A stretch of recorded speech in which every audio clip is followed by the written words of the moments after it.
Merci à toutes et à tous pour votre présence aujourd'hui. Merci avant de commencer aussi aux bénévoles, aux militants qui permettent que ces universités d'été se tiennent, soient organisées. Merci au service d'ordre qui permet que ces universités d'été se tiennent. Et je pense qu'on peut d'abord les applaudir pour les remercier parce que, ma foi, heureusement qu'ils sont là. Merci aussi évidemment à nos deux intervenants du jour. Thomas Lemayeux qui est journaliste à l'Humanité et qui a fait en fait exploser l'affaire Pierre-Édouard Stérin avec les révélations de juillet 2024 sur Stérin. Lina Ricci, qui est journaliste du pôle enquête de Street Press et qui s'intéresse en particulier à la mouvance catholique intégriste et qui du coup vous en parlera assez longuement.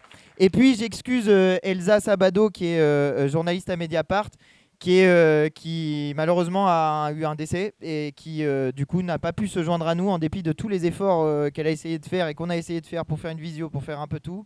Et malheureusement, c'était pas possible. Donc, ma foi, eh bien, elle ne peut pas venir, mais elle est excusée. Alors, on va commencer par donner la parole à Thomas, bien sûr, pour nous expliquer à la fois comment s'est passée cette découverte de ce gros dossier Périclès et Stérin, et puis aussi pour vous parler un peu des ramifications qui existent dans le monde, notamment de la culture, mais pas seulement, dans le monde de Pierre-Édouard Stérin. Donc Thomas, je te laisse la parole pour parler de tout ça.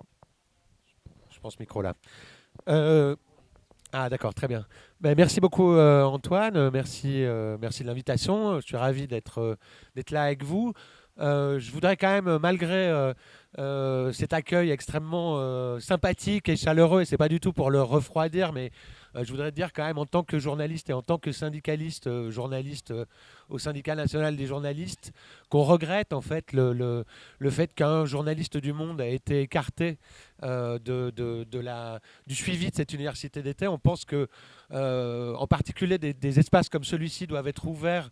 La presse doit pouvoir y travailler librement. On connaît évidemment le contentieux qui peut exister entre ce journaliste et le mouvement que vous représentez, dont vous faites partie. Mais on regrette quand même que cet épisode se soit produit.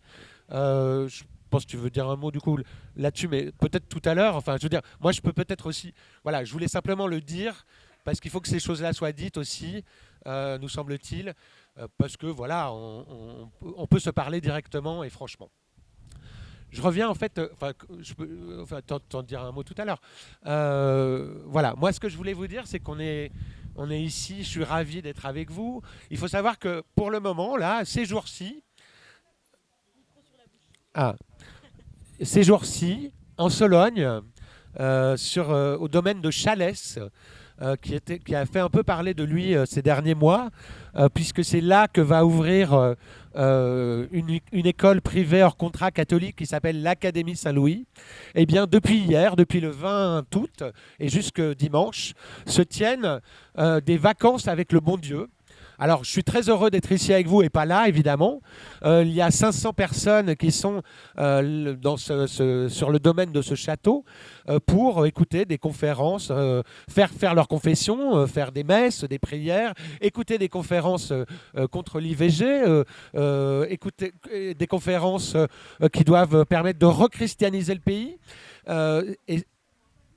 Donc cette école sera pour les garçons, mais là c'est ouvert aux familles, hein, c'est pour permettre à toutes les familles, donc surtout quand même bourgeoises, on peut l'imaginer, de se payer 4 jours auprès d'abbés, de curés, pour écouter donc ces propos politiques, quand même largement politiques, et donc sur ce lieu qui est donc une propriété du Fonds du bien commun, puisque c'est le Fonds du bien commun qui est l'instigateur de ce réseau, de ce futur réseau d'écoles privées catholiques hors contrat. Et ça se passe donc à Chalès, en Sologne, à côté de Salbris, qui est une petite ville qui est tenue par un monsieur qui s'appelle Alexandre Avril, et qui est un des 2 poulains, d'après Pierre-Édouard Stérin, pour les présidentielles de 2032. C'est quelqu'un de très prometteur, et il est vice-président du parti d'Éric Ciotti. Voilà, je voulais vous dire ça parce qu'il y a une coïncidence de date. Et donc, je voulais vous dire ça parce qu'on peut se le dire aujourd'hui, parce que précisément il y a un an, avec mon journal, l'Humanité, a pu se procurer un document tout à fait inédit, en tout cas assez exceptionnel, qui est un plan d'une vingtaine de pages qui détaille un projet d'intervention dans l'espace politique, l'espace public, pour obtenir une victoire politique, électorale et culturelle d'une union des droites extrêmes. Une union des droites extrêmes qui irait en fait évidemment de Zemmour, Bardella, Le Pen qui irait jusque Édouard Philippe, en passant évidemment par les LR, voilà, l'UDI, enfin toutes les formations qui peuvent aller jusqu'à Édouard Philippe et l'UDI. Ce plan, il a été concocté dans l'année 2023. Le plan qu'on a révélé datait précisément. C'était une espèce de PowerPoint, il datait de septembre 2023. Il avait été présenté en petit comité de potentiels clients intéressés, donc des dirigeants de formations d'extrême droite et de droite. On avait dit à l'époque, on sait que François Fillon, qui est un des hommes dont on dit qu'il est retiré de la vie politique, mais dont on sait que les réseaux, les gens qui l'ont soutenu en 2017 et qui ont été assez accablés par son échec en 2017 se sont reconstitués. Donc François Fillon avait été associé en fait à la présentation de ce plan. Il l'avait admis, on l'avait interrogé. Et donc, mais l'homme au centre de ce plan, c'était donc ce milliardaire Pierre-Édouard Stérin, qui tout d'un coup, il commençait, au moment où on a sorti ce plan, il commençait à être un peu connu. On parlait de lui parce que, notamment, il voulait racheter Marianne à l'époque. La rédaction avait fini par s'opposer à son rachat. Mais disons qu'il avait déjà fait quelques déclarations qui paraissaient un petit peu étranges. Il disait qu'il voulait devenir saint, ce genre de choses. Donc il paraissait un petit peu illuminé, disons, mais au fond, un catholique, exilé fiscal, philanthrope, comme il y en a d'autres, quoi. Enfin, parmi les 100 premières fortunes de France, mais au fond, un petit peu bizarre. Il disait qu'il voulait sacrifier toute sa fortune au service de ses causes, mais au fond, on n'était pas spécialement inquiet, disons, par ce personnage. Une fois qu'on a révélé ce plan, qui est un plan très précis, assez précis quand même. Je pense qu'Antoine y reviendra en détail, puisque ça a été l'objet, évidemment, de la bataille qu'il a eue à distance, malheureusement en partie, avec Pierre-Édouard Stérin. Donc ce plan qui prévoit des entités qui vont faire des actions de harcèlement judiciaire contre des adversaires, contre les wokistes, contre les partisans, les gens qui défendraient, les musulmans par exemple, des gens qui ne seraient pas des partisans de la préférence nationale. Par exemple, le fait que ce plan écrive texto qu'il est contre les gens qui s'opposent à la préférence nationale. Préférence nationale étant quand même le slogan phare du Front National de Jean-Marie Le Pen, pendant des années. Ça fixe quand même un peu l'endroit où ça se passe. Et le fait de vouloir tirer donc toute la droite dite républicaine sur ces thèses là, ça fixait l'objectif. Donc il y a plusieurs types de trucs. Il dit qu'il va créer des baromètres, éventuellement racheter un institut de sondage, lancer des observatoires pour élargir ce qu'on appelle la fenêtre d'Overton, c'est-à-dire le champ des propos dissibles, entendables dans l'espace public, c'est-à-dire pour qu'on puisse dire de plus en plus de choses tout à fait inadmissibles il y a quelques temps encore, mais d'extrême droite dans les médias, et les médias de Bolloré. Il y a aussi tout un plan, et c'est là-dessus, moi je vais pas développer trop sur le plan Périclès, parce que je pense que maintenant, il est, j'espère, un peu connu. En tout cas, les choses sont disponibles. Allez les lire. C'est intéressant de voir aussi le vocabulaire qu'il utilise, qui est un vocabulaire des affaires. Il nous avait menacé au moment où on l'avait contacté en disant qu'on allait évoquer ce document, qu'on allait révéler ce document. Il nous avait menacé de nous poursuivre pour violation du secret des affaires. Donc ça montre aussi sa conception de la politique, c'est-à-dire c'est un plan politique, mais il agit dans le champ politique comme il agit dans le champ des startups et du business, puisque c'est quelqu'un qui a fait fortune alors d'abord avec Smartbox, bien sûr, il faut quand même le savoir. Moi j'espère que maintenant ces choses sont connues et que plus personne n'alimente ce commerce qui a servi largement à Pierre-Édouard Stérin à constituer sa fortune. Et donc sinon il rachète des startups, des entreprises dont certaines produisent des biens de consommation. Libération a publié récemment, je crois, quelques exemples des boîtes qu'il a rachetées. Donc voilà, ce que je veux dire, c'est qu'il agit dans le secteur politique comme il agit en politique comme il agit dans les affaires et comme il agit dans la philanthropie, c'est un grand philanthrope aussi, puisqu'il a lancé depuis quelques années un fonds de philanthropie à travers lequel il finance divers types d'activités, toujours des écoles privées hors contrat, des associations qui cherchent à empêcher les femmes de recourir à une IVG quand c'est nécessaire, quand c'est utile. Enfin voilà, il agit toujours sur des causes extrêmement réactionnaires. Et je voudrais juste, en quelques mots, insister sur ce qui est en train de se passer depuis un an. Il s'est passé beaucoup de choses pour moi, en tout cas cette année. Moi, c'est vrai que je travaille quasiment à temps complet en fait sur ce personnage. C'est d'ailleurs quelque chose qui l'irrite profondément. Enfin, il trouve que l'humanité fait trop de papier. Moi, maintenant, je suis identifié, donc ils viennent me voir quand ils en ont l'occasion pour dire. Arrêtez de foutez-nous la paix. Et en fait, nous, on va continuer évidemment parce qu'en fait, il a une activité. C'est lui qui a une activité frénétique en fait. C'est qu'il est très actif. Il disperse, à la différence de Bolloré, il dissémine ses projets un peu partout. Et ce qu'on a pu voir au-delà de tout ce qui s'est passé donc depuis cette année, c'est-à-dire par exemple une intervention chez Bayard, un de ses proches a failli être nommé à la tête du groupe Bayard, qui est quand même le plus grand groupe de presse catholique, mais aussi un groupe de presse jeunesse, qui n'est pas forcément un groupe idéologique. Enfin, je veux dire, c'est pas un groupe qu'on peut renvoyer spontanément à la droite extrême et à l'extrême droite. Il y a eu ça, il y a eu des choses dont Lina vous parlera. Il y a eu le sommet des libertés et il y a eu en début d'été, on a fait de nouvelles révélations, je pense à l'UMA, qui sont en train de porter porter des fruits, en tout cas pour le moment. C'est assez intéressant de le noter parce qu'en fait c'est comme ça aussi qu'on peut lutter sans doute contre les menées d'un milliardaire comme Pierre-Édouard Stérin sur plusieurs flancs, sur plusieurs pans. Il est actif. Il est en train de créer des parcs d'attractions, par exemple. Il a des boîtes qui créent des parcs d'attractions. Donc, il a le projet, par exemple, de créer à Dunkerque un très grand parc, à Dunkerque, avec, je crois, du karting, du bowling, enfin des choses donc assez éloignées effectivement de la politique, ce genre de choses. Là, c'est plus directement politique.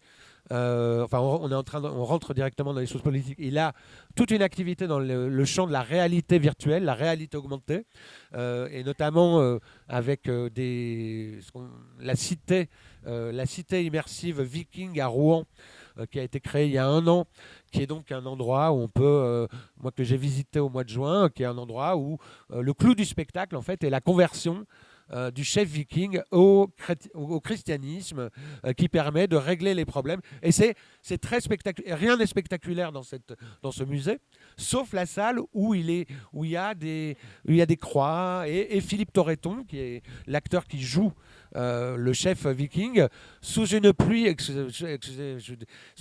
d'eau bénite, qui dit que il est tellement content de se mettre en paix avec lui-même. Enfin voilà. Donc c'est un spectacle assez étonnant et il faut savoir que des gens là aussi dans ce secteur-là, il y a une expo Napoléon qui tourne un peu, qui est faite aussi par une entreprise liée, qui a été lancée dans l'environnement de ce terrain et qui est tout à fait révisionniste aussi. Il faut savoir que les gens qui font ce type d'activité sont des entrepreneurs politiques qui ont des visions de l'histoire. Et c'est ce qu'on voit. Troisième truc qu'on a vu, qu'on connaît maintenant très bien, mais s'étaler, disons, tout l'été, ce sont les spectacles historiques, entre guillemets, des spectacles révisionnistes qui revisitent l'histoire de France en effaçant la Révolution. française. Hein. On passe en fait, je sais pas, enfin, on passe quasiment de Clovis à Napoléon. Hein. Il y a quelques personnages, il y a quelques saints encore entre les deux. Par exemple, moi j'ai vu un spectacle à Moulins, dans l'Allier. Voilà, ouais. Ah bah, félicitations pour. C'est un formidable. Enfin, il y a eu des résistances.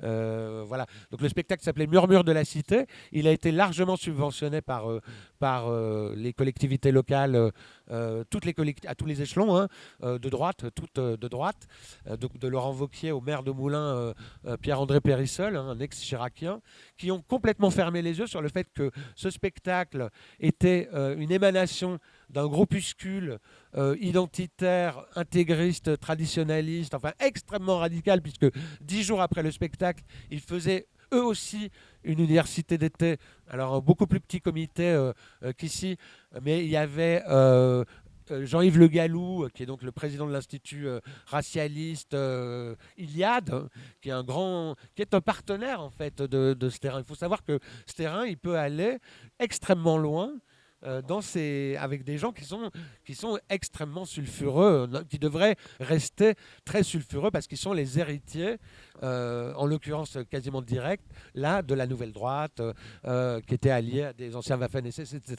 Pardon, hein, je suis capable de rentrer effectivement assez loin, mais parce qu'il y a beaucoup de personnages. Mais, donc ce spectacle à Moulins était un spectacle révisionniste. La Révolution est effacée. La résistance, la Seconde Guerre mondiale se résumait à 5 minutes de drapeau nazi à l'ouverture du spectacle, et à la fin, 3 jeeps qui traversent le parvis du musée où ça se passait, et les Allemands partent, et puis c'est la fête, la liesse, tout ça. Donc la résistance, ça n'existe pas. Pas très étonnant quand on sait que les auteurs de ce spectacle sont des admirateurs de Brasillac et de Bardèche, donc des écrivains collabos, et tout ça en fait, donc avec des fonds publics et des fonds de ce terrain. Et l'aide d'un incubateur, comme on dit, identitaire, qui est lié à l'Institut Iliade, qui s'appelle le Nid, qui a par ailleurs aidé d'autres spectacles ailleurs. Je vais aller accélérer. Il y avait Recordatio, qui est un spectacle passé totalement inaperçu, mais parce que ce ne sont pas des spectacles, ce sont des spectacles qui, évidemment, du point de vue artistique, n'ont aucun intérêt.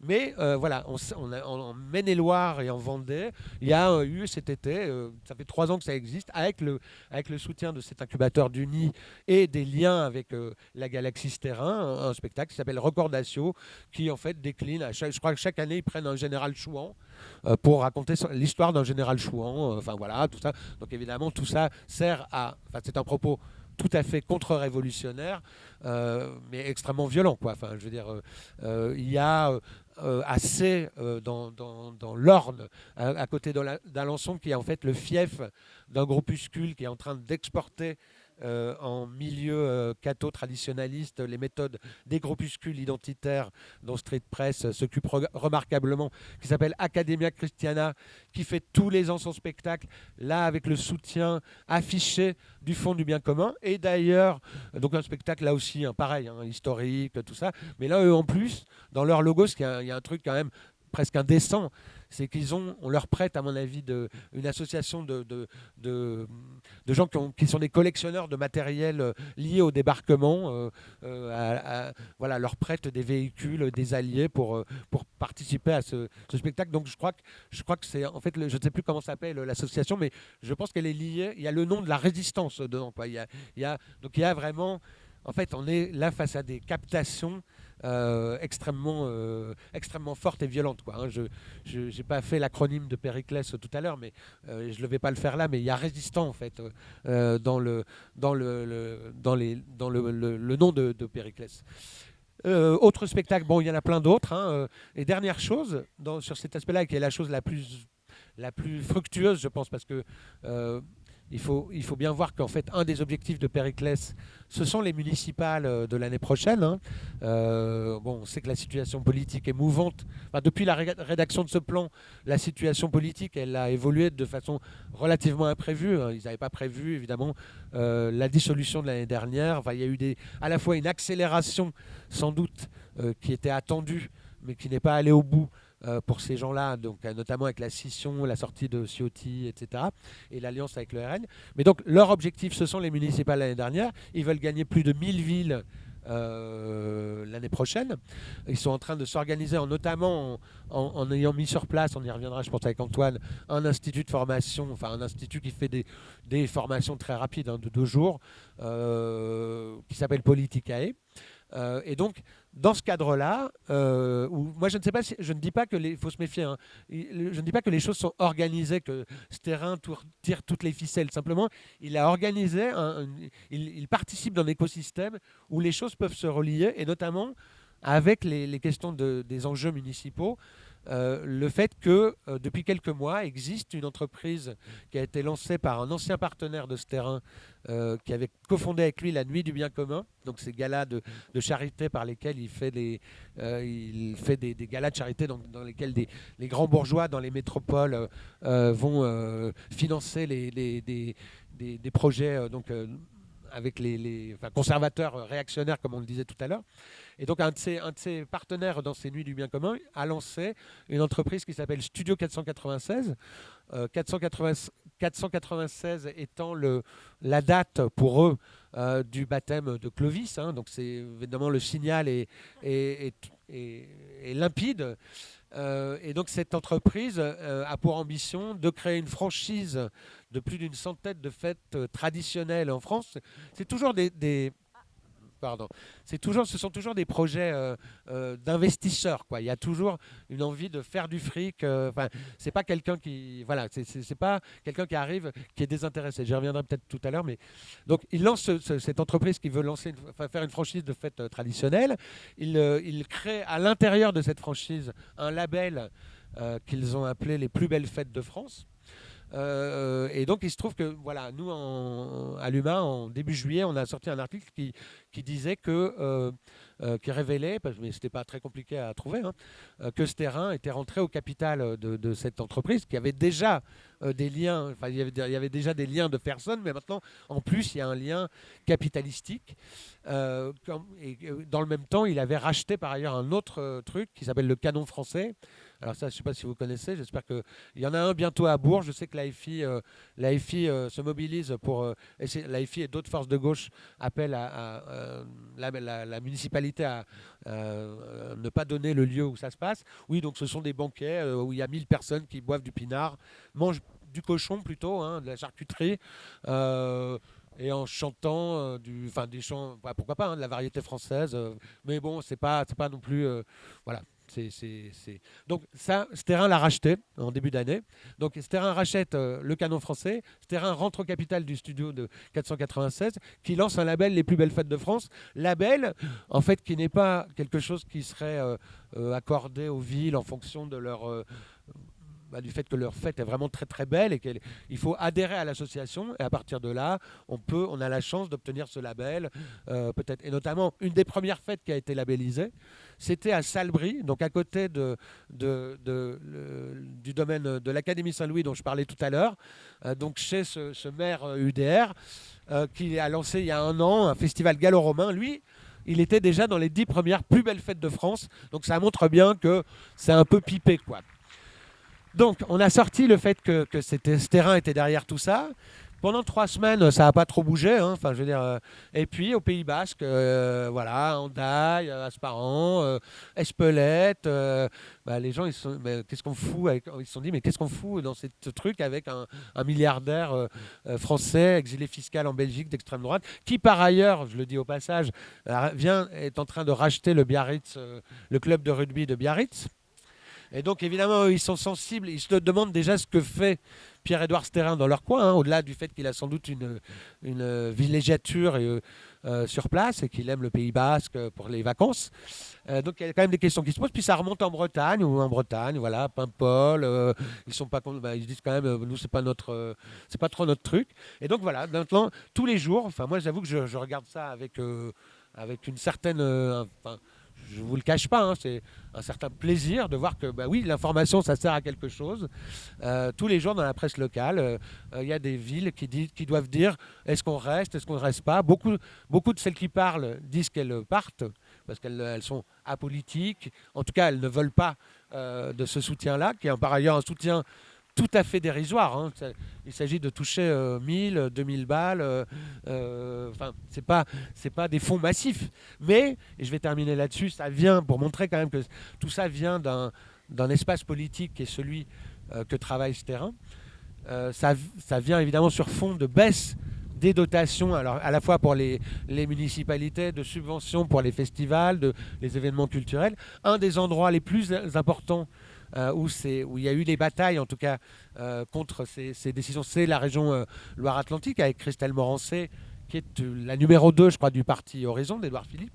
C'est pour ça aussi que je citais Édouard Philippe tout à l'heure. Hein. Christelle Morancé est une des vedettes dans la galaxie terrain parce qu'avec sa tronçonneuse, elle est capable de couper des subventions à des artistes de gauche, etc., woke, etc. Enfin, et son bras, et un de ses bras, un des types les plus offensifs là-dessus, il s'appelle Alexandre Thébault. Je crois c'est un monsieur qui vient de Sens Commun. Donc on parlait tout à l'heure de Fillon, tout ça, enfin de cette droite catholique, traditionnaliste, enfin très qui veut faire de sa foi enfin voilà, en parler en politique. Donc ce monsieur est un des grands défenseurs des coupes budgétaires pour la culture en Loire-Atlantique. Il est aussi à la tête d'une association qui s'appelle Concorde Patrimoine. Et son cofondateur, c'est Marin de Saint-Chamas, qui est un ancien collaborateur de ce terrain, avec lequel il a lancé Sandora, qui est cette boîte qui fait ces expositions immersives sur Napoléon. Par ailleurs, il vient de lancer le ciné-club du Figaro Magazine à Paris, où en fait il s'agit de présenter des films avec des petits événements à côté. Ils ont projeté Gladiator, avec des gladiateurs qui se battent, dans des cinémas qui par ailleurs accueillent des ciné-clubs voilà, un peu plus sérieux. Ce que je veux dire, c'est que toute cette activité... En fait, je parle beaucoup je vous donne beaucoup de noms, tout ça, mais c'est finalement pas tant que ça. Mais c'est pour vous dire que voilà, il faut les identifier. Il y en a beaucoup d'autres. Il y en a partout en France. Et j'ai essayé de vous expliquer que ça se passait un peu partout. Donc le but là, c'est effectivement, et c'est sans doute la force aussi des mouvements sociaux, de mouvements politiques, c'est de pouvoir essayer de surveiller, de voir tout ça et de les recenser, de les afficher. Parce que c'est comme ça qu'on peut lutter, c'est comme ça qu'on peut pousser des gens, y compris des gens de droite, parce qu'il y a un moment quand même, il faut choisir. Il faut choisir si on veut aller avec la préférence nationale ou, je sais pas, contre. Enfin, le but de ces gens est effectivement de casser toute idée de front républicain. Enfin, tout ça a été largement cassé, mais évidemment, ils continuent d'avancer. C'est ça leur objectif politique majeur. Donc, nous, il y a un moment où il faut, en les affichant, qu'on leur dise choisissez. Et c'est ce qui est en train de se passer avec les fêtes. Les fêtes, je pense que la plupart des gens qui sont en train de quitter ce label, voilà, c'est pas forcément des gens qui ont envie. Ce dont ils n'ont pas envie, c'est d'être à externe. Ça ne veut pas dire qu'ils ont envie d'être ailleurs, mais ils n'ont pas envie d'être à externe, et c'est déjà ça. Donc commençons par ça. Moi, je pense que là, on peut avancer, quoi.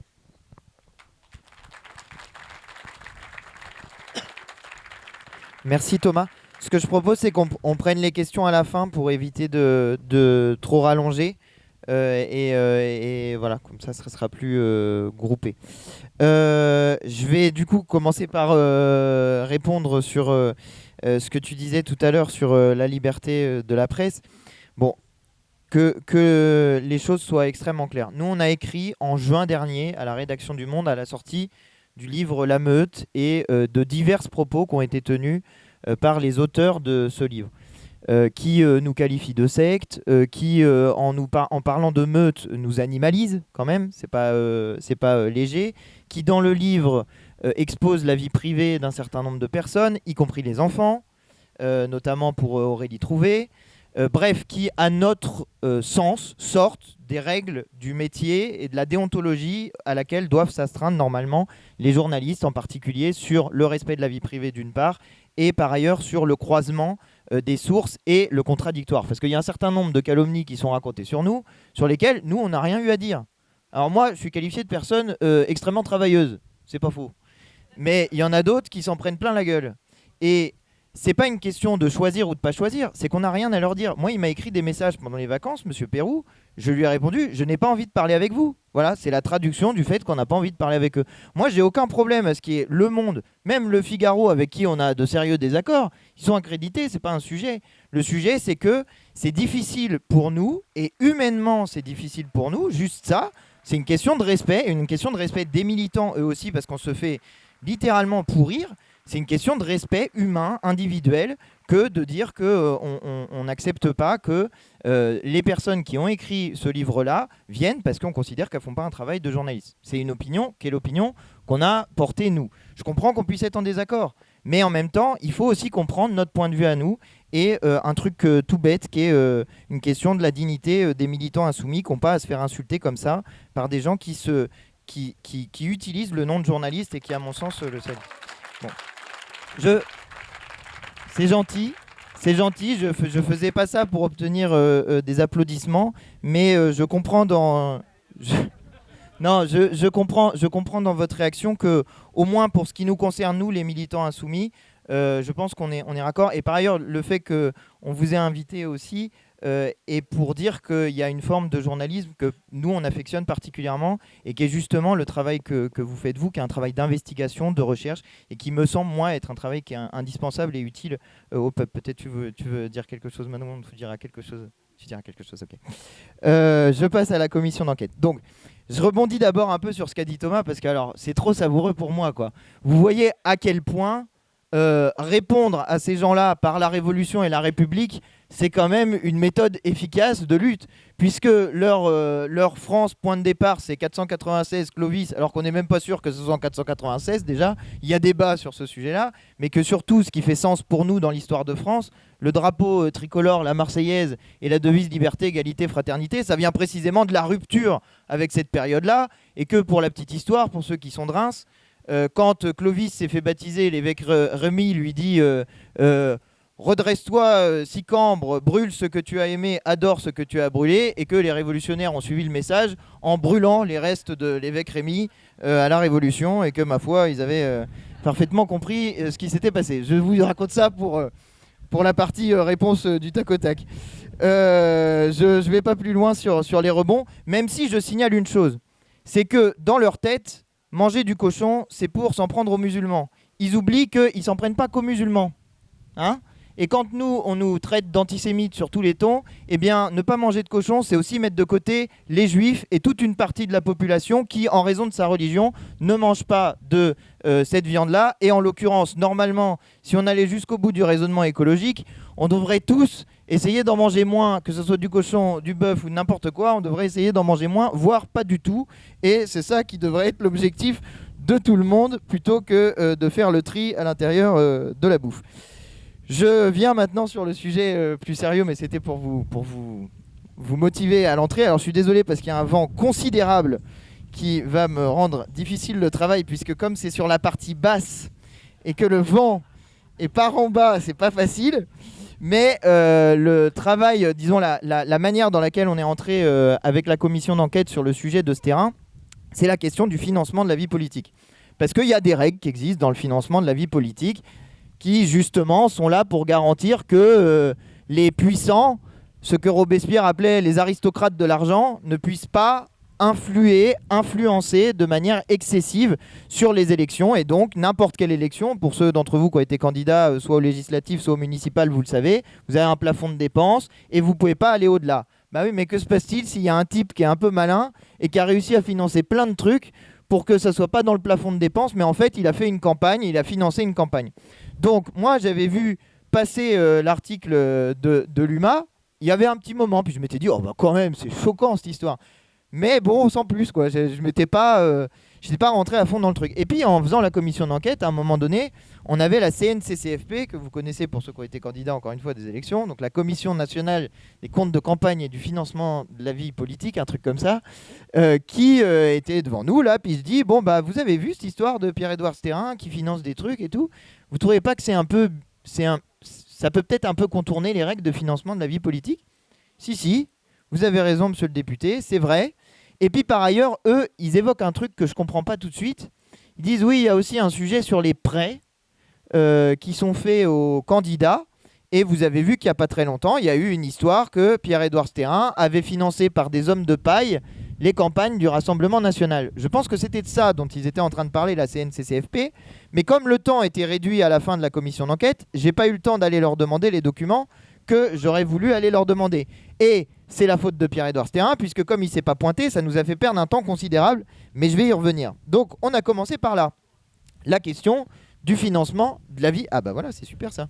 La question du financement de la vie politique. Punaise, c'est super, regardez-moi ça, les cailloux. Je vais pas dire qu'est-ce qu'on peut en faire comme usage. Des cailloux, donc.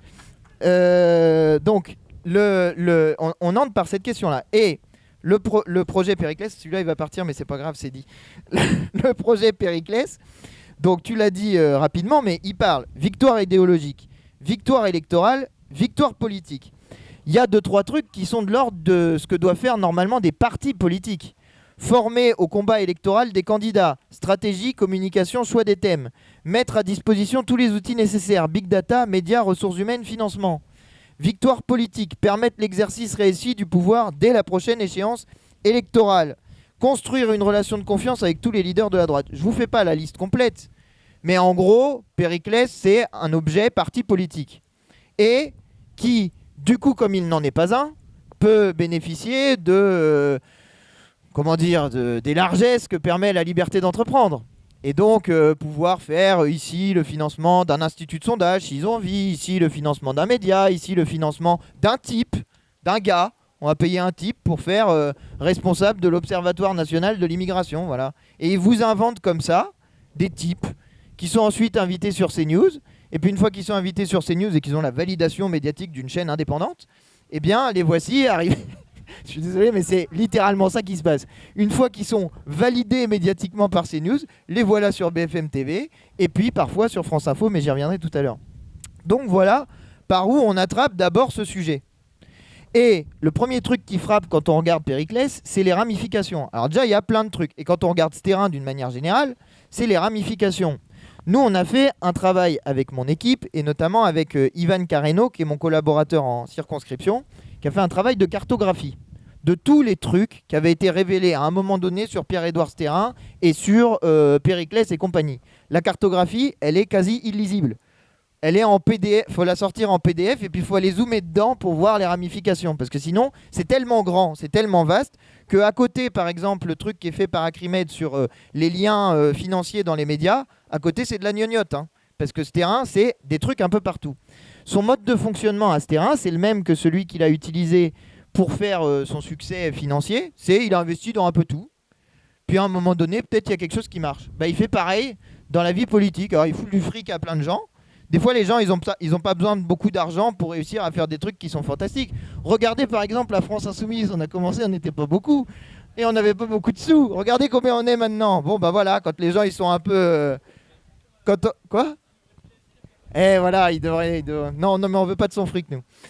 Mais, enfin, on veut bien, mais pour l'État, pas pour le mouvement.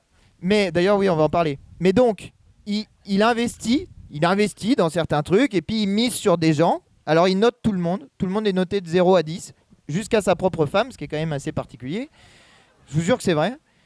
Et donc, il mise sur des types comme ça, et il leur file du fric, et quand ça marche, eh ben, il en rajoute. Voilà, c'est comme ça le mode de fonctionnement. Et ce que ça rend compliqué, c'est par quel bout on attrape le truc. Moi, au début, je voulais qu'on attrape les choses par François Durvy, dont tu vas parler tout à l'heure, qui est donc un proche, voilà, le responsable d'Otium Capital, qui est la structure centrale de ce terrain, et un conseiller de Le Pen, mais je ne reviens pas en détail parce que tu vas en parler, et Alban Durostu, qui est le gérant du Fonds du bien commun. Moi, je voulais qu'on les attrape par là, parce que je me disais, c'est eux qui ont monté Périclès, il faut qu'on leur demande comment ça s'est passé. D'autant que dans les documents Périclès, était écrit qu'ils voulaient préserver Otium Capital et le Fonds du bien commun sur le plan réputationnel. Tiens, c'est intéressant, pourquoi il faut le protéger sur le plan réputationnel? J'aimerais bien vous poser des questions. Mais vous savez comment ça fonctionne désormais une commission d'enquête. Il y a un rapporteur qui est d'un bord politique, il y a un président qui est d'un autre bord politique. En l'occurrence, avec mon président, ça s'est quand même globalement bien passé, à part sur la fin, sur le rapport, parce que compte tenu de la teneur de mon rapport il finit sur la Constitution de 1793, donc si vous voulez, c'est quand même un peu, on est quand même un peu sur du rapport politique, quoi. Bref, mais ils nous font ça qu'à nous, hein, les rapports, dire que non, désolé, c'est trop orienté, c'est que quand c'est les insoumis qui les font, sinon le reste du temps c'est trop orienté, ça les fait pas chier. Bref, mais sur ce sujet-là, il a dit il vaut mieux taper d'abord les responsables actuels, donc c'était Arnaud Rérol, qui est le responsable opérationnel de Périclès, et Pierre-Édouard Stérin. Ce qui, au final, a posé des problèmes matériels, puisque Pierre-Édouard Stérin ne s'est pas présenté. On a donc fait venir Arnaud Rérol. Première fois qu'il est mis sous le grill des questions. En l'occurrence, des questions des politiques, pas des journalistes, mais moi j'aimerais bien un jour qu'il soit sous le grill aussi des questions des journalistes. Donc voici Arnaud Rérol, que vous avez peut-être vu, je ne sais pas si vous avez vu l'audition qu'on a faite, et il y a eu 2-3 moments qui étaient savoureux. Alors déjà, je ne sais pas si vous avez remarqué pour ceux qui ont vu la vidéo, il met un temps considérable entre chacune des réponses. Parce que s'il dit un truc qui est un mensonge, bam, on peut l'envoyer devant les tribunaux. Donc il est obligé, si jamais il n'a pas envie de dire quelque chose, de trouver une manière de le dire sans mentir. Ok ? Donc ça prend du temps des fois. Et Arnaud Rérol nous a quand même dit plusieurs choses. Petit 1, on a obtenu c'est quoi la structure qui finance Périclès, parce que jusqu'à présent c'était une inconnue. On a obtenu de savoir que c'était Graal. Bah oui, tu m'étonnes. Donc Graal, la holding Graal, qui donc finance depuis la Belgique le projet Périclès qui prétend influencer les élections en France. Tiens, ça s'appelle une ingérence étrangère en fait. Ah oui, je suis désolé. Mais en plus, c'est une ingérence étrangère et c'est une notion qu'on a forgée dans la commission d'enquête, une ingérence financière. C'est comme ça qu'on a décidé d'appeler les choses pour faire le parallèle entre les deux, parce qu'il y a beaucoup de parallèles qui peuvent être faits, notamment sur le fait que les ingérences étrangères vont, comme les ingérences financières des milliardaires d'extrême droite en particulier, essayer de mettre des coins dans la société française là où elle est la plus fragile. Vous avez eu quelques exemples récents d'ingérences étrangères qui ciblaient les personnes juives pour faire en sorte de créer un débat dans la société sur la question de l'antisémitisme et dire, encore une fois, il y a des complices de l'antisémitisme et d'autres non, etc. Bref, nous cliver, nous séparer sur la base de on s'en prend à des personnes en raison de leur religion ou de leur culture. Et Pierre-Édouard Stérin fait la même chose avec les personnes de confession musulmane. C'est ça l'objectif de son côté à lui. Quand j'ai eu Arnaud Rérol sous la main, je lui ai dit, mais à un moment donné, dans votre machin, vous dites que vous voulez faire un baromètre islam et insécurité. Ça veut dire que vous faites un lien entre islam et insécurité ? Alors là, il était tout... il a fini par dire je m'intéresse à l'islam, je m'intéresse à l'insécurité, je m'intéresse au lien entre les deux. Voilà, après avoir évité de répondre à la question pendant 20 minutes. Donc on a bien compris quel est l'objectif. Et parallèlement à ça, il y a la question de l'immigration. Bref, toutes les thématiques de l'extrême droite, ils les reprennent un par un. Donc sur la question de l'immigration, ils ont créé une structure qui s'appelle l'Observatoire de l'immigration, qui est une coquille vide. Mais vraiment, c'est de la foutaise, ce truc-là. C'est des gens qui n'ont aucune compétence sur le sujet. Ce sont des militants politiques auréolés de la création d'un truc qui parle d'immigration une fois de temps en temps en faisant des schémas, des graphiques qui sont faux en plus par-dessus le marché. Mais comme, je suis désolé pour le monde journalistique qui décidément aujourd'hui c'est pas son jour, mais certains ne font pas le travail de vérification de l'information et du coup répètent les âneries qui sont répétées par des gens qui sont des militants politiques déguisés en observatoire de l'immigration. Et ça, c'est un énorme problème. Et c'est un problème, pour le coup, qui est plus associé au monde de l'information en continu, parce qu'ils ont pas le temps, parce que le modèle économique ne fonctionne pas comme ça. Ils pourraient le prendre s'ils le voulaient, je pense, et ils devraient le prendre, mais ils ne le font pas. À tel point que ça va assez loin, parce que il y avait eu France 2 qui avait fait un... Ouais, ça va. Il y avait eu France 2 qui avait fait un petit film sur le sujet de ça, de l'Observatoire de l'immigration, en présentant, en disant, bon, bah voilà, le responsable de l'Observatoire de l'immigration, on le retrouve sur telle chaîne. Et donc, France 2 disait, en gros, bon, bah, c'est pas normal qu'ils soient invités dans les médias. Et ben, qu'est-ce qu'ils font le lendemain ? Ils invitent Florence Bergeau-Blaclair, qui est exactement le même type de personne que le mec de l'Observatoire de l'immigration, financée aussi par Pierre-Édouard Stérin. Celle-ci, c'était celle qui avait participé au prétendu rapport sur l'entrisme des frères musulmans. Voilà. Donc ils disent qu'il ne faut pas faire ça, et puis ils le font le lendemain, raison pour laquelle je pense effectivement que mettre en lumière le fait qu'il y a des personnes qui sont directement associées à Pierre-Édouard Stérin par financement direct ou indirect, c'est une méthode efficace. Alors, je conclue rapidement pour vous dire 2 petites choses. D'abord, ce terrain, vous l'avez, je pense, suivi la commission d'enquête, d'abord par le feuilleton de cette plaque Pierre-Édouard Stérin restée vide, puisqu'il ne daignait pas se présenter devant la commission d'enquête avec tout le feuilleton de « Ah là, la visio, mais pas la visio ». Alors vous avez peut-être vu qu'il s'était pointé à CNews en visio, et que vous auriez peut-être compris pourquoi on ne voulait pas d'une visio, parce que une fois de temps en temps ça coupait, on ne comprenait rien à ce qu'il disait, et que avoir une personne sous la main quand on peut lui poser des questions et le mettre sur le grill, parce que c'est ça le principe d'une commission d'enquête, c'est pas gentil et facile et accommodant une commission d'enquête, c'est précisément fait pour mettre les gens face à des contradictions, c'est pas pour les inviter pour boire le thé.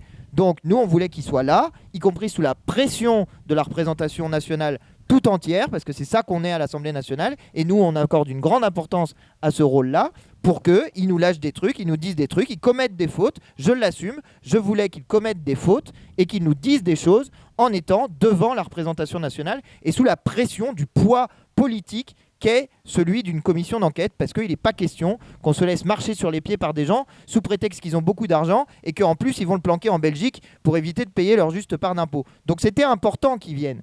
Et par ailleurs, sinon ça créait un précédent. Et moi je dis pas merci à ceux qui ont permis les visios avec d'autres, parce que vous avez vu le résultat. Le résultat, c'est quand le mec, il y a une question qui lui plaît pas, quick, il coupe la visio, il se taille. Et ben voilà, les influenceurs, la commission d'enquête sur les influenceurs. La visio, c'est la possibilité donnée de quand la représentation nationale pose une question et que ça ne nous plaît pas, on dise non. Ce qui abaisse le rôle de l'Assemblée nationale et le poids de l'Assemblée nationale. Et moi, tout ce qui affaiblit l'Assemblée nationale, je ne suis pas d'accord avec ça. Donc, on était d'un commun accord avec le président Thomas Cazenave de la commission d'enquête à aller jusqu'au bout et à vouloir le faire venir devant nous. Et voilà les raisons pour lesquelles on a voulu faire ça. Alors, malheureusement, la commission d'enquête s'est clôturée sans qu'on puisse la voir.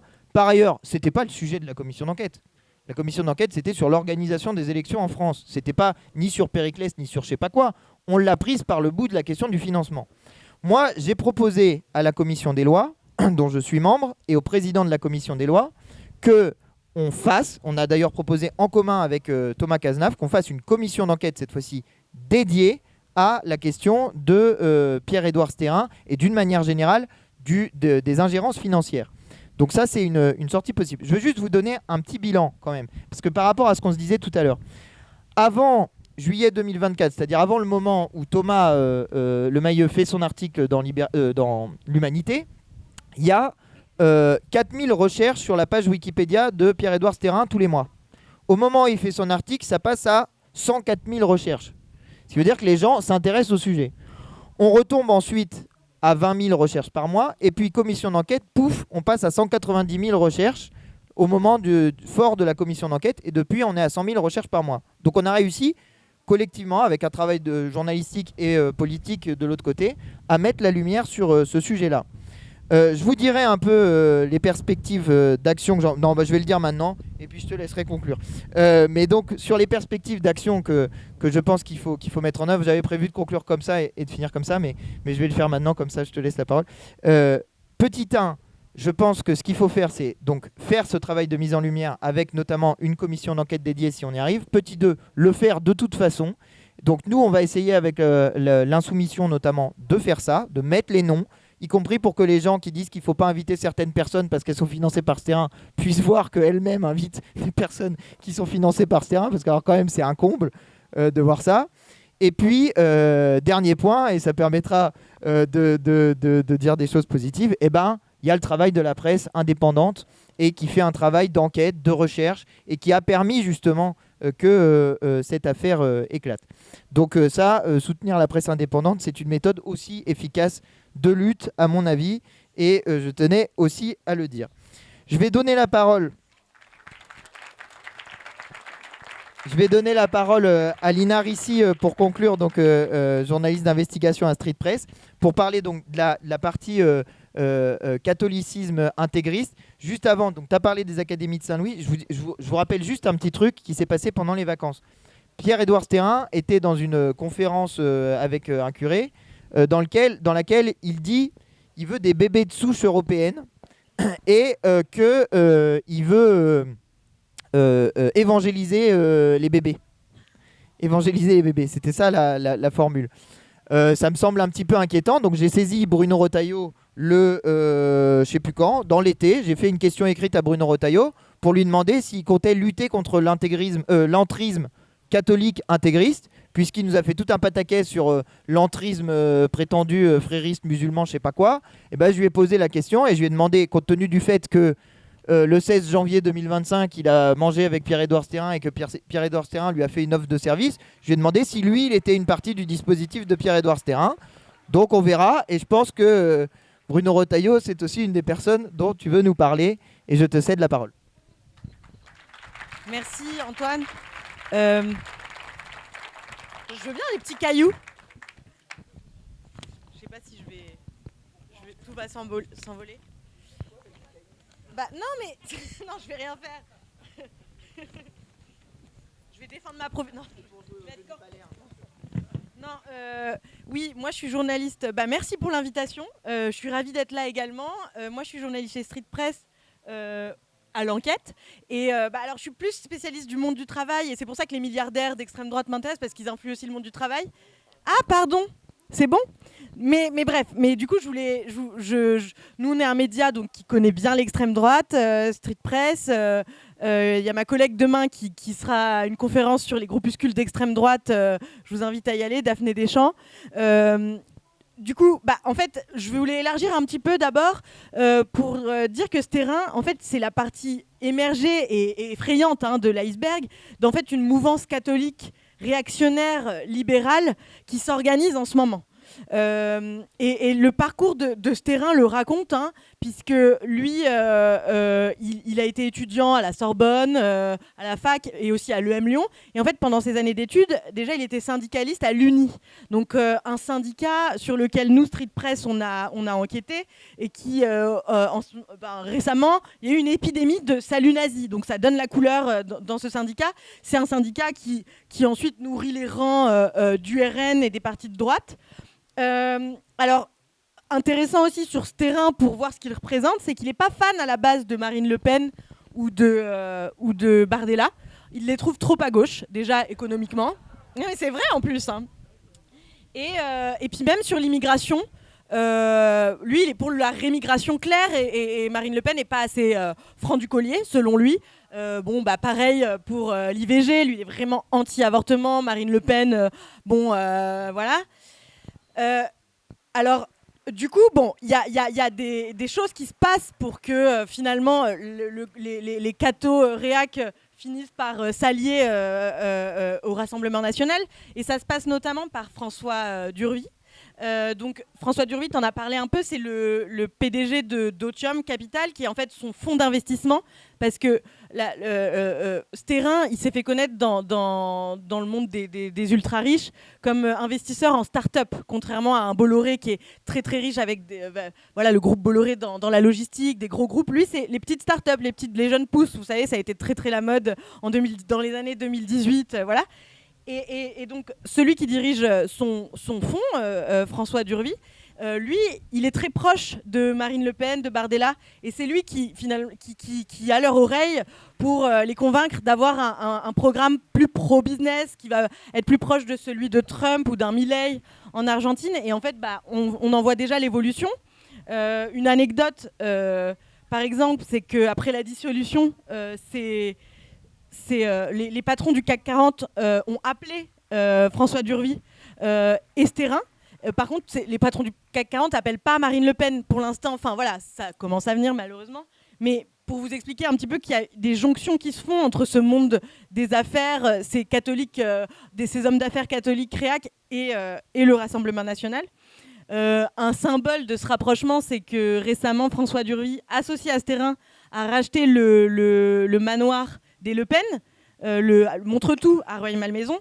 Et alors ça peut passer comme juste un symbole, mais en fait ça finance un peu la vie de Marine Le Pen, puisqu'en ayant des parts dans ce manoir, ça lui permet, elle qui est peut-être un peu endettée là avec les sous qu'elle doit au Parlement. Donc c'est un financement, ça peut aussi être un financement indirect. Un autre exemple de ces rapprochements, il y en a un qui colle totalement à l'idéologie de Stérin, c'est Ciotti, puisque Ciotti, il est ultra-libéral, Voilà, donc il est pour l'union des droites, hein, c'est le rêve de Stérin et Bolloré.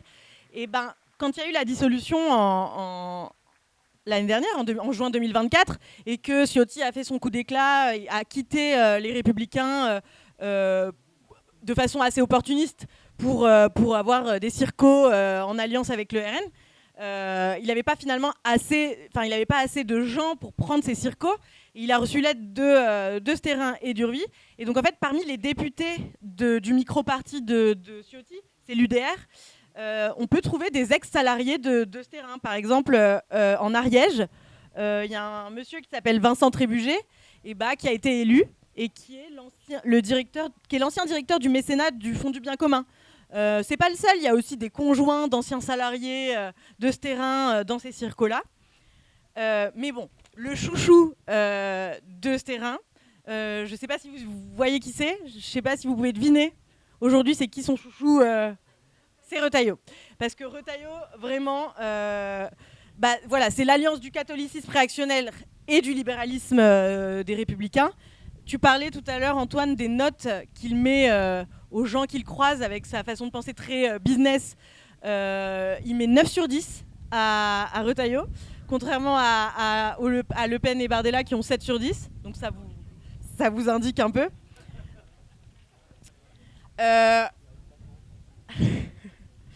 Non, sinon il y a eu un événement auquel on s'est croisés avec mon confrère Thomas. Voilà, on était un peu les poissons dans le banc de requins, mais non, tout le monde était assez poli. Oui, on était assez nombreux finalement.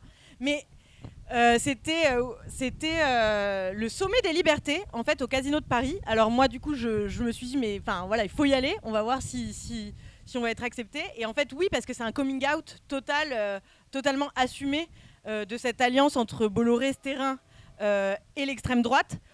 Avec comme cheville ouvrière l'ultralibéralisme. Donc du coup, ce sommet qui était au Casino de Paris, donc je ne sais pas s'il y a des gens qui connaissent un petit peu la scène parisienne, mais c'est un lieu culturel qui va être dans le 9e arrondissement, un peu branché. Enfin, quand on est parisien, c'est assez surprenant de voir une queue d'extrême droite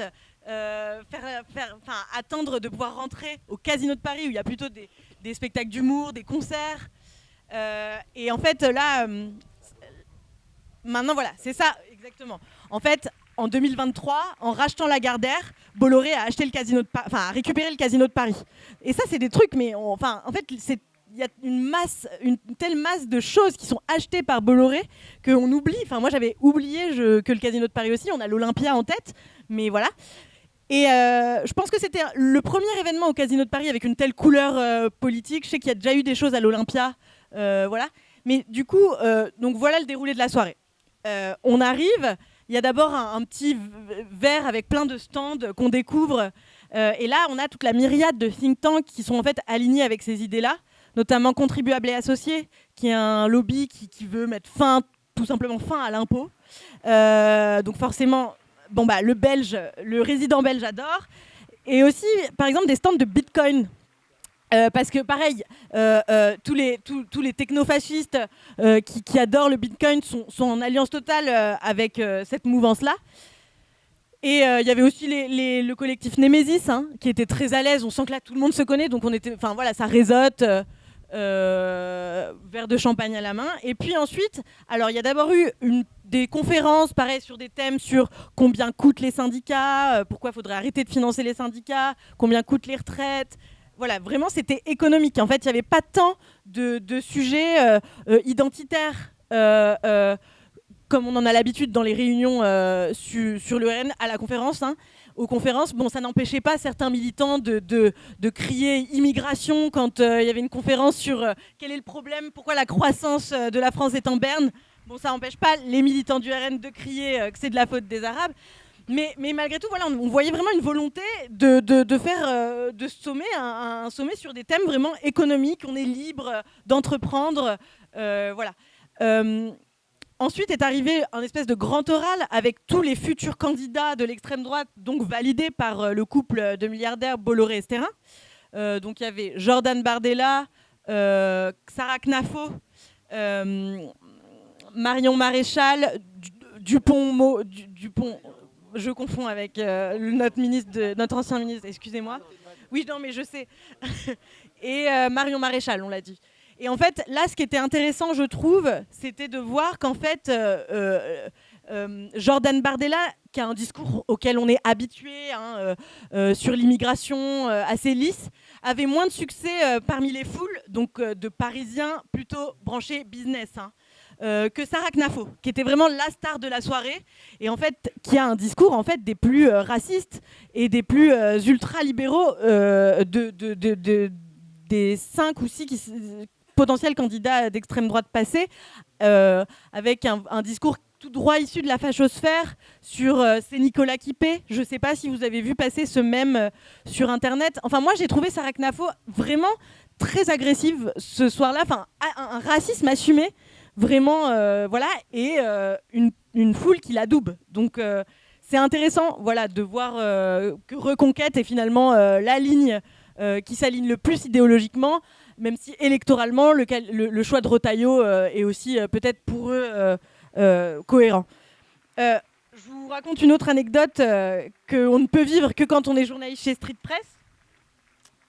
Ah oui, je voulais quand même préciser un truc que je m'étais noté, c'est que il y avait quand même se sont pointés en tant qu'intervenants à cet événement pendant les conférences, pas pendant le grand oral, des députés du centre et des Républicains. Et je trouve que ça montre aussi une banalisation de l'extrême droite, puisque là, clairement, il y avait Anne-Laure Blin et Philippe Juvin, des Républicains, et il y avait Charles de Courson, de Lyo. Donc c'est hyper surprenant, mais en fait, il intervenait sur une conférence sur, je sais pas, le conservatisme libéral, sur les retraites. Enfin, oui, c'était son dada, mais quand même, en fait, il a rien dit d'extrêmement choquant, mais voilà, ça montre un barrage républicain qui s'effrite vraiment de plus en plus. Une anecdote, c'est que je me baladais du coup parmi les stands et je tombe sur le stand Cercle Droit et Liberté, qui est en fait un lobby dans le domaine du droit très à droite, qui est contre toutes les lois de justice sociale ou surtout les lois antiracistes, enfin voilà. Mais du coup, ce juriste, un jeune, on discute, je lui dis moi je viens de Street Press, et il me dit Street Press, franchement vous nous mettez dans la merde, nous les camarades, parce que à cause de vous il y a des camarades qui perdent leur boulot, qui sont virés de chez eux. Bon, je me demande de qui il parle, puis je creuse un peu, je dis mais qui? Non, mais voilà, juste pour une banderole. Et en fait il évoque la banderole qui demande à Aya Nakamura de rentrer à Bamako, qui a été étendu par le collectif des natifs, un collectif qui prend la suite de Génération Identitaire après sa dissolution. Et donc c'est vraiment la frange la plus radicale de l'extrême droite qui se trouve derrière un stand, tout à fait, qui passe totalement inaperçu. J'ai fait un peu de recherche sur ce Kevin Nader, qui est en fait un cadre en devenir du RN, puisqu'il est collaborateur parlementaire par ailleurs.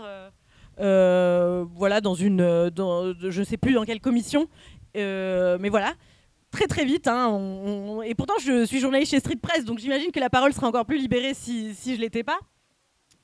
Et voilà, c'était assez vertigineux cette soirée. Il y avait Bolloré, ce terrain. Bolloré, il est connu pour être partout avec ses médias. Mon dernier point que je voulais aborder par rapport un peu à ce que nous on a pu découvrir avec Street Press. Alors moi j'ai pas travaillé sur les influenceurs catho, j'ai travaillé sur l'autre sujet qui arrive après, mais du coup c'est un journaliste de chez nous quand même, Nicolas Sonnet, qui a publié une enquête en mars 2025 sur les influenceurs catho, et je vous en parle parce qu'on pense souvent à Bolloré dans les médias, mais ce terrain en fait il est aussi là sans qu'on s'en aperçoive sur les réseaux sociaux. Donc c'est un média aujourd'hui à part entière. Donc on sait qu'il va financer par exemple Lou, une espèce de chaîne virale pour les femmes mères qui a l'air juste féministe. Et en fait non, ça valorise la mère, la femme dans son statut de mère uniquement. Donc voilà. Je crois qu'il a aussi Néo, voilà, le terroir français, voilà, ça a l'air de rien. Et nous, on a enquêté, du coup, Nicolas Sonnet, notre journaliste, a enquêté sur les influenceurs catho. Là, il y a vraiment une myriade d'influenceurs catho en ligne. Je vous donne un exemple. Frère Paul Adrien d'Ardemar, en ligne, il a plus de 775 abonnés cumulés. Et bah, en fait, il a été aidé, sponsorisé par une structure, une espèce d'agence d'influenceurs catho qui les aide, qui leur donne des outils, créée en 2002 et issue du Fonds du bien commun, qui s'appelle Acutis. Bon, alors, ce prêtre influenceur, il a finalement voulu se retirer d'Acutis quand on a révélé, nous, Street Press et l'UMA, son alliance avec Sterrin. Mais voilà, ça vous montre un peu comme il s'immisce en fait aussi médiatiquement. Un dernier exemple, moi j'ai enquêté c'était peut-être en mars dernier, enfin l'année dernière, non cette année, sur un sujet où vraiment je pensais pas tomber sur ce terrain. Et je sais pas si beaucoup d'entre vous regardent M6, parce que c'est pas trop le public. Je sais pas si vous connaissez l'émission Qui veut être mon associé. C'est marrant quand même, voilà.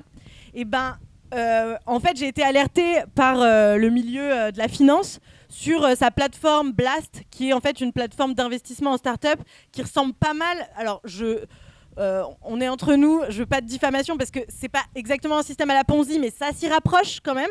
En fait, il prétend que ceux qui s'inscrivent sur sa plateforme, qui coûte un minimum 1 000 €, vont avoir des retours sur investissement en investissant dans des pépites. Personne n'en a jamais vu la couleur pour l'instant et il est quand même mis en avant sur une émission ultra populaire à l'américaine qui est une reprise de Shark Tank, une émission où des start-upers viennent présenter leur idée et des investisseurs à succès viennent dire je mets de l'argent ou je mets pas de l'argent dans ta start-up. Bon bah il a la publicité d'M6 pour convaincre plein de gens très crédules de rejoindre sa plateforme d'investissement.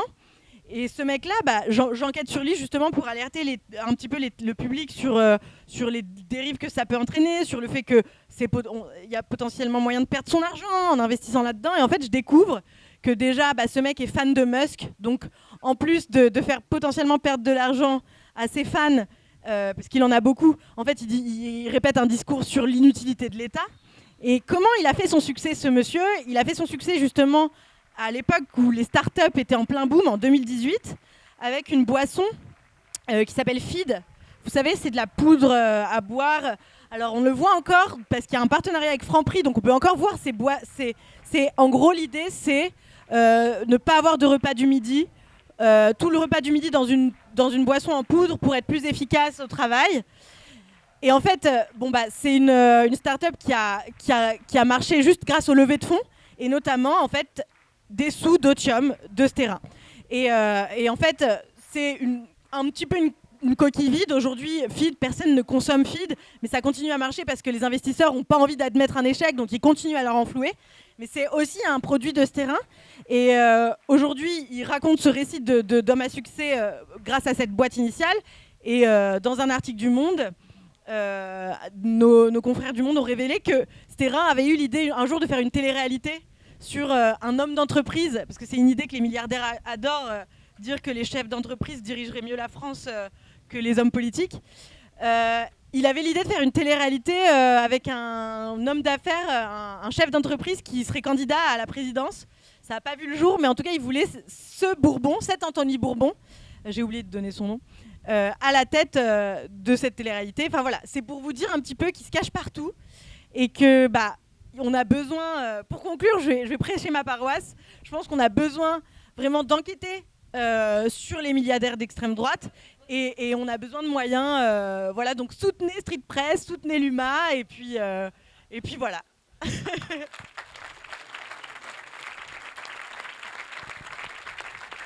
parlais vite un peu, non ?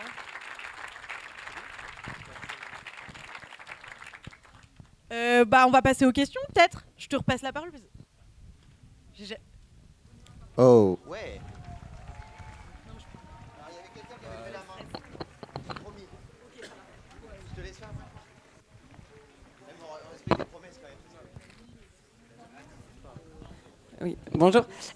Oui, non, j'ai levé la main, mais c'était pas vraiment pour une question, c'était pour une un complément par rapport au site des fêtes, des plus belles fêtes de France dont vous parliez tout à l'heure. Parce qu'en fait, nous, on a eu le cas en Bourgogne d'une fête qui s'appelle la fête de la Vielle à Hanau. Et en fait, on leur a dit qu'ils étaient sur ce site. Et en fait, ils n'ont jamais dit qu'ils voulaient être sur ce site. Ils n'ont jamais validé. Et ils ont été quand même mis sur le site. Et quand on leur a dit, bah voilà, vous êtes sur ce site, c'est tenu par ce terrain, etc., ils ont écrit tout de suite pour être retirés du site. Et donc, du coup, il y a des gens qui sont sur ce site, mais qui ne sont pas au courant, en fait, et qui n'ont pas d'argent de ce terrain, qui n'ont rien.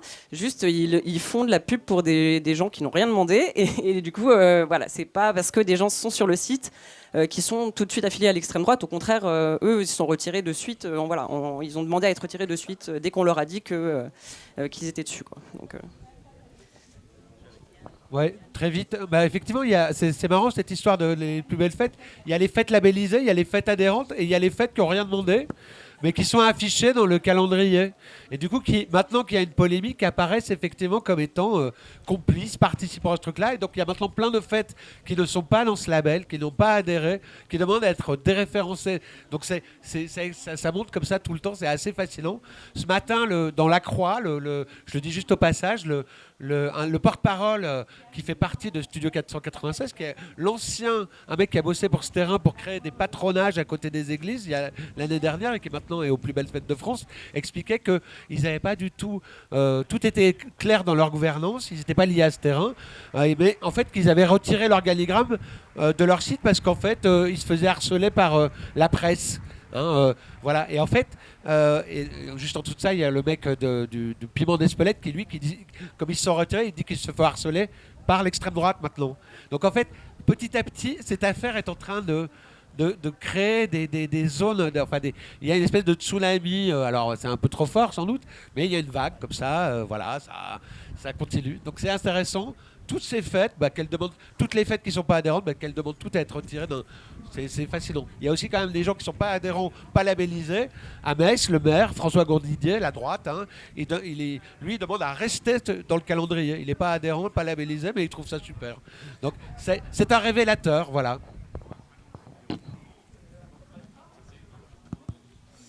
Alors tout d'abord, merci beaucoup pour le travail que vous avez fourni. J'ai pas vu la commission d'enquête, j'ai vu que des bouts et je vais les regarder du coup parce que c'est méga intéressant. Maintenant que vous avez sorti le loup, parce que c'était quelqu'un de très discret, c'était quelqu'un qu'on connaissait pas, qui était très discret, et vous l'avez sorti, ça l'a vraiment beaucoup embêté. Moi ça m'a choqué, j'ai vraiment vu des preuves de la corruption possible de la République. Alors je peux me permettre de le dire parce que je n'aurai pas quelqu'un qui va me faire un procès, mais pour moi je vois vraiment une preuve de possible corruption de la République.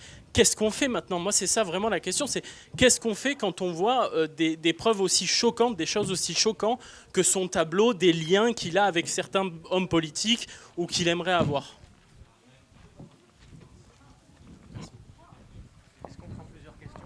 On répond au tac en fonction de la personne qui est peut-être... justement, c'est toute la question. Moi, je pense qu'il y a un flou légal. La loi a prévu des cadres pour faire en sorte qu'il y ait une forme de caractère équitable des élections et qu'il ne puisse pas y avoir justement d'ingérence financière, mais que là, ce qu'ils essayent de faire, c'est de contourner le cadre. Donc, je pense qu'il faut, à mon avis, il faut une deuxième commission d'enquête, mais spécifiquement sur le sujet des ingérences financières pour faire prendre conscience du problème que ça représente.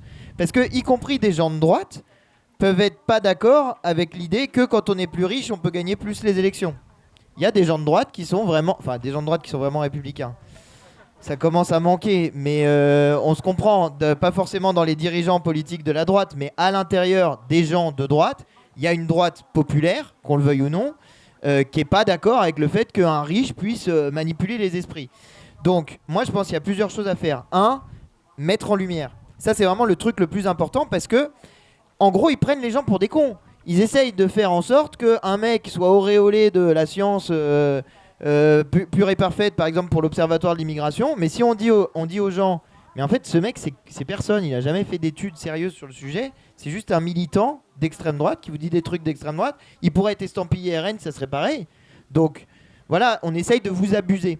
Et je pense qu'il y a une efficacité dans le truc, particulièrement compte tenu de ce que tu disais, qui est le décalement libéral progressif de l'extrême droite. Parce qu'il y a plein de gens qui votent extrême droite qui ne sont pas d'accord avec le libéralisme. Il y a plein de gens qui votent extrême droite, par exemple, qui ne sont pas d'accord avec l'Union européenne et ce qu'elle véhicule comme idée libérale. Et après, il y a la question législative, où là, je pense qu'il faut encadrer. Et je pense, moi, si c'était que de moi, on ferait une loi brutale. C'est-à-dire une loi de stricte fermeture de la capacité des milliardaires à financer. Par exemple, dans notre programme, il y a des trucs sur vous ne pouvez pas détenir plus d'un média. Bah ça, c'est vachement efficace déjà. Tu commences par là. Et puis après, il y a un certain nombre de choses que tu peux ajouter. Mais je pense qu'il faut, alerter, 2, légiférer. Mais on ne pourra malheureusement pas légiférer avec l'Assemblée qu'on a là sans convaincre une partie des gens qui sont de base pas d'accord avec nous. Thomas Cazenave, par exemple, pendant les auditions qu'on a faites, il y a eu plein de fois où il disait « Oh mais c'est dingue quoi, c'est pas possible, ce truc-là c'est dingue, c'est dingue. » Et c'est un macroniste pourtant. Donc il y a de l'espoir. Enfin moi je pense qu'il y a de l'espoir. Les gens ils ont pas... Il y a plein de macronistes qui sont pas d'extrême droite. Il y en a plein quand il faut appuyer sur un bouton d'une loi raciste, ils hésitent 2 fois. Il y en a plein qui le font quand même et c'est vraiment un affaissement idéologique total. Mais... c'est ça la bataille qui se joue aujourd'hui, c'est les fascistes ou la République. Hein. Il n'y a pas 12 000 sorties. Donc voilà, je pense que c'est comme ça qu'il faut procéder.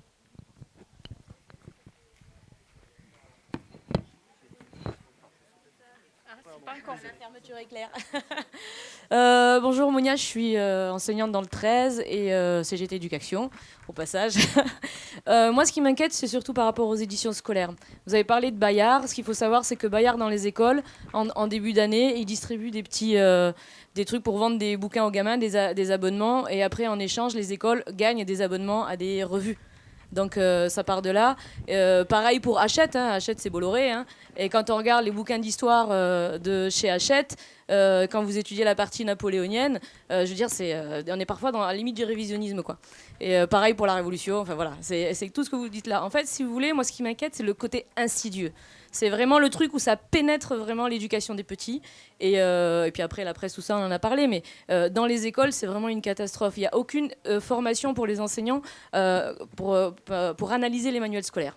Donc les enseignants, ils prennent ça comme si c'était une vérité et ils enseignent ce qu'il y a dans les bouquins. Et là, on est en train de créer des générations de gamins qui sont des citoyens, des futurs citoyens qui vont voter, tout ça. C'est très inquiétant, c'est très inquiétant. Donc on a Bayard, Milan, Hachette, Hatier, enfin toutes ces éditions qui s'immiscent dans les écoles et que l'État subventionne, puisque ce sont les mairies qui fournissent les budgets pour acheter les manuels scolaires. Et là derrière, il n'y a aucune critique là-dessus.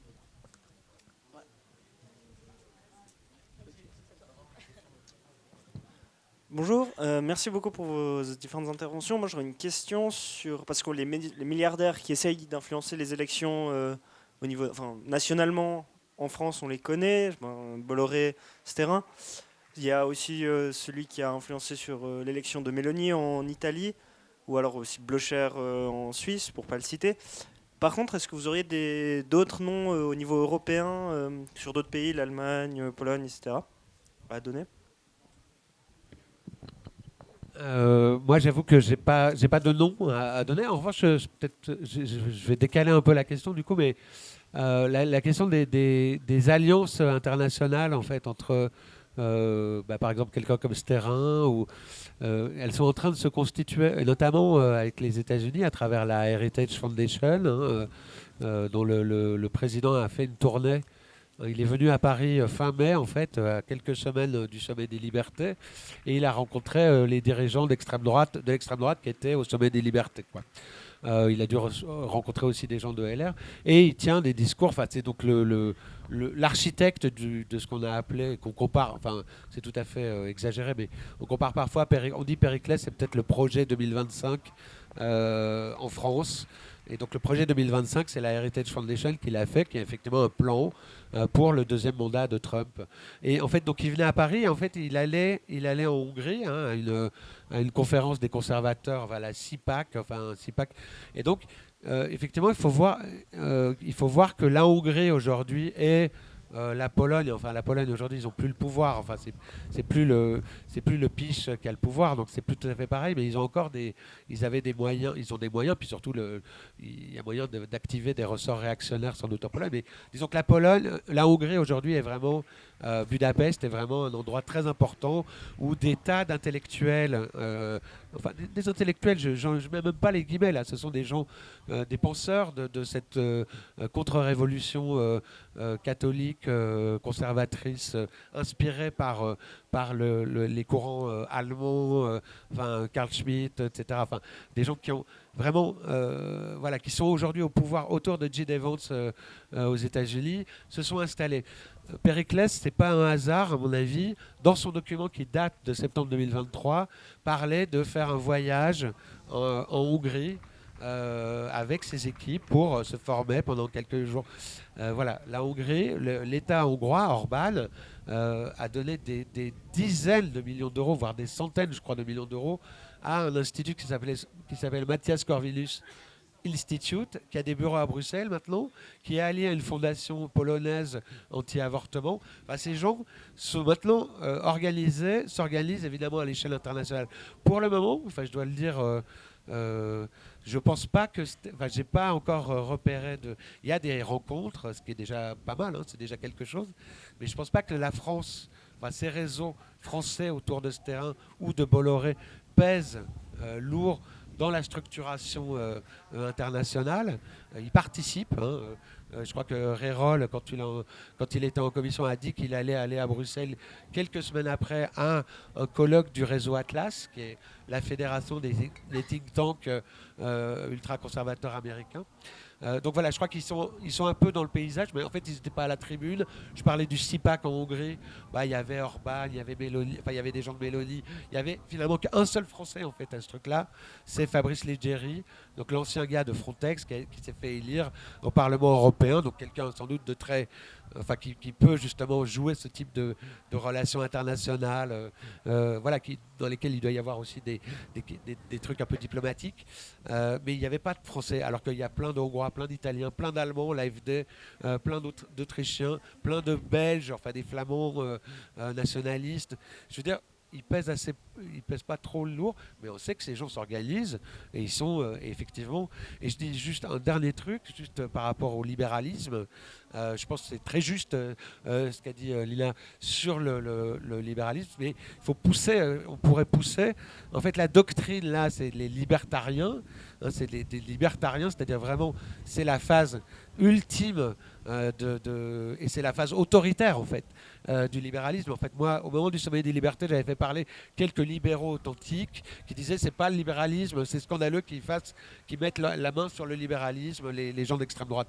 Mais en fait, c'est le néolibéralisme poussé à son terme, et donc c'est la phase autoritaire. Il s'agit pour eux d'imposer des réformes et pour garantir que la société se comporte de manière morale aussi. Non, mais ce que je veux dire, aux États-Unis, ce qui est en train de se passer, ce sont des catholiques, ce ne sont pas simplement les masses évangéliques, MAGA, tout ça, mais avec J.D. Vance, il y a des intellectuels catholiques qui ont une doctrine post-libérale, qui est une doctrine donc anti-libérale si on veut, mais qui n'est pas illibérale, mais donc qui n'est pas, mais effectivement, mais qui n'est pas évidemment celle qu'on peut.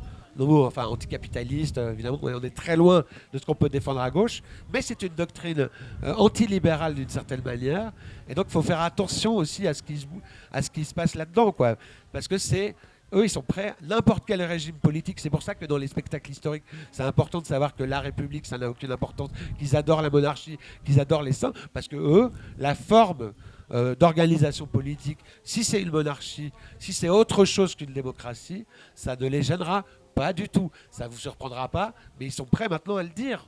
C'est ça qui est fou. Et donc maintenant, c'est pour ça qu'il faut les afficher et leur faire dire, si c'est ça que vous voulez, la droite, c'est la droite Boutin, BCBG, vous voulez ça.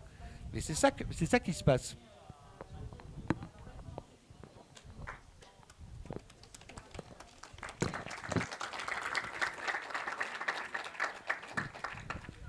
Je crois qu'on a fait le tour, a priori. Il y a une question là-bas. Je vais juste vas-y, pose la question et puis je dirai peut-être un petit mot de conclusion. Mais...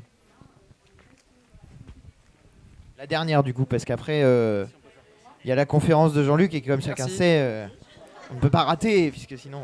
Bonjour, merci pour votre intervention déjà. Moi, je me demandais du coup comment faire à notre échelle de citoyens pour permettre à tous de savoir comment lutter à l'échelle du peuple en fait contre cette montée de l'extrême droite dans les médias et voilà. Moi, je trouve que il y a un truc à faire, c'est vraiment de s'informer et d'informer ses proches. C'est tout bête. Bon, moi, je trouve, là, je me baladais avant de venir à Paris et je voyais le magasin Oh My Cream. Bon, Oh My Cream, c'est des crèmes beauté dans un beau magasin. Ça a été financé par Terrain. Le point relais à toute gare. Moi, j'essaye de boycotter ou de retourner Bon, je suis pas neutre comme journaliste, mais j'avoue, je cache les JDD derrière d'autres. Mais en fait, savoir... Non, mais savoir tout ce qu'ils détiennent, tous les médias, mais aussi toutes les entreprises qu'ils détiennent, les salles de concert, essayer de plus y aller, prévenir ses proches. C'est tellement massif tout ce qu'ils ont qu'en fait, rien que ça, de le savoir et de le partager.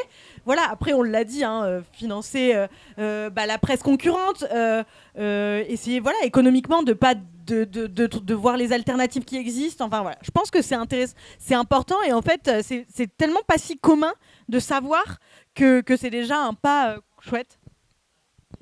Il y a une dernière question Militante à Lyon, Annie. On a eu ce terrain qui est venu faire son show à Lyon. On lui a fait un super comité d'accueil. D'ailleurs, c'était la veille de la commission. Donc, il a menti quand il a dit qu'il n'était pas en France, déjà.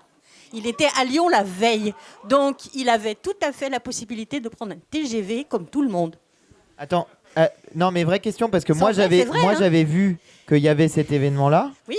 Et j'ai jamais eu la preuve qu'il était présent. Alors, nous, on ne l'a pas vu, mais on a fait notre show.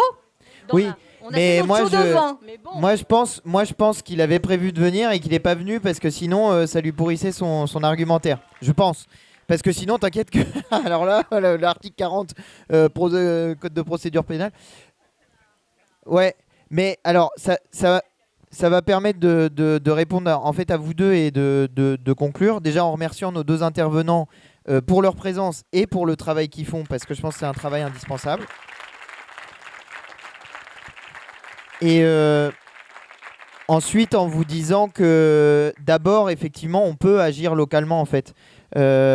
En regardant ce qui se crée autour de soi, qui peut être lié à la mouvance terrain, parce qu'ils font des trucs un peu partout, et notamment dans la ruralité, avec tout un discours sur la ruralité versus les villes, où il y a le vice, le mal et l'antéchrist qui est présent, bien sûr.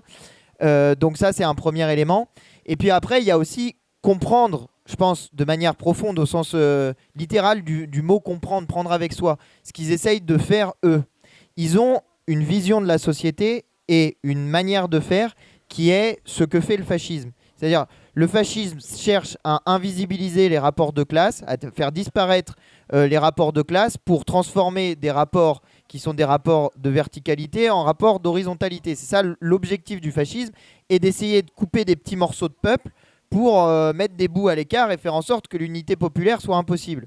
Donc tout ce qui va dans le sens de l'unité populaire, le fascisme essaie de le faire disparaître et de créer des éléments, des facteurs de division. La religion, l'origine, la couleur de peau, ce que vous voulez. Moi, je pense qu'il y a un des éléments centraux sur lesquels ils ne peuvent pas y arriver et qui permet de les reprendre tous à l'envers. C'est pour ça que je fais chier la terre entière avec la Révolution et la République. Mais vous voyez à quel point ils ne peuvent pas s'avaler la Révolution française, puisque précisément elle définit une égalité qui est universelle, qu'on le veuille ou non. C'est-à-dire, c'est pas un universalisme comme il a été fait par la Troisième République, les Manuel Valls et les gens comme ça qui ont pourri littéralement la notion et qui l'ont transformée en autre chose que ce qu'elle est. L'universalisme tel qu'on le définit nous, c'est qu'on dit que quel que soit l'être humain qui naît sur la planète Terre, on lui reconnaît, nous, des droits naturels, imprescriptibles, on n'y touchera jamais. On n'a pas dit les Français, on a dit les êtres humains. Et c'est ça qui précisément nous fonde comme identité et comme Français. Donc on a du bol pour le coup. On a un élément à l'intérieur de notre histoire qui est fondateur de notre histoire nationale, qui est une réponse extrêmement directe à tous ceux qui, d'une manière ou d'une autre, essayeraient de nous diviser sur la base sur la base de n'importe quoi, puisqu'on a une réponse point de départ qui est, bah non, en fait, les êtres humains, nous, on considère que qui vivent en France, qui vivent je sais pas où, qui parlent notre langue, qui parlent pas notre langue, bah il y a une unité du genre humain. Et ça fait aussi le lien avec ce que tu disais. En fait, nous-mêmes, faire ce travail d'apprentissage de cette histoire-là, c'est permettre de faire en sorte que, par exemple, quand ils racontent n'importe quoi sur Napoléon, Clovis, la Révolution, etc., ils vendent une histoire de France qui est en accord avec la vision du monde et la division du monde qu'ils essayent de mettre en place.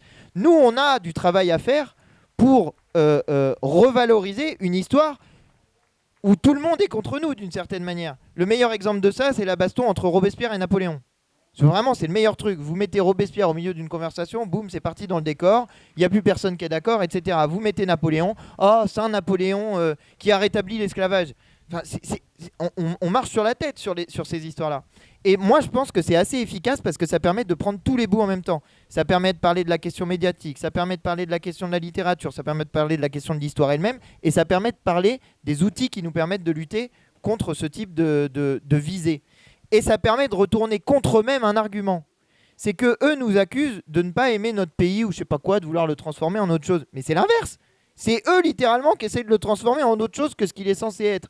Donc on a des éléments de réponse assez fondamentaux sur ce sujet-là, et où c'est l'objet de la bataille qu'ils essayent de mener. Ils essayent de mener une bataille culturelle pour effacer l'héritage de la Révolution française. C'est ça qu'ils essayent de faire. Parce que c'est leur caillou dans la chaussure depuis 200 ans. Ils n'arrivent pas à s'en dépêtrer. Parce que, et pour les Français, et pour le monde entier, c'est un événement considérable. Et personne n'arrive à s'en sortir de ce truc-là. À un moment donné, un peuple a dit, on coupe la tête au roi. Alors, c'était comme ça qu'on faisait à l'époque avec les traîtres. C'est pas moi qui l'ai décidé. On n'était pas pour la peine de mort. Mais on met fin à 1000 ans de monarchie.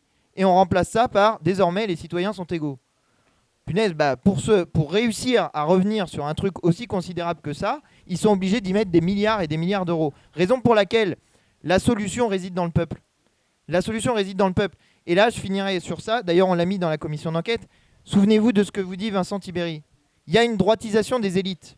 Ça, oui. Ça, les élites, ils sont là en train de se recroqueviller sur leur magot de fric et ils veulent pas qu'ils partent. Et ils sont là en train de faire tout ce qu'ils peuvent pour éviter que leur magot de fric leur échappe. Mais les gens, ils en ont pas un magot de fric en fait. Et puis ils ont plutôt une vision de notre pays qui, je pense, évolue avec le pays lui-même. Et souvenez-vous que ce qu'ils essayent de faire tous, c'est d'effacer le résultat de la dernière élection. Parce que la vérité, c'est que la dernière fois qu'il y a eu une élection, les gens ont voté extrêmement massivement. Et ils n'ont pas voté pour faire élire Marine Le Pen ou je sais pas quoi. Il y en a plein qui ont voté pour faire ça au premier tour.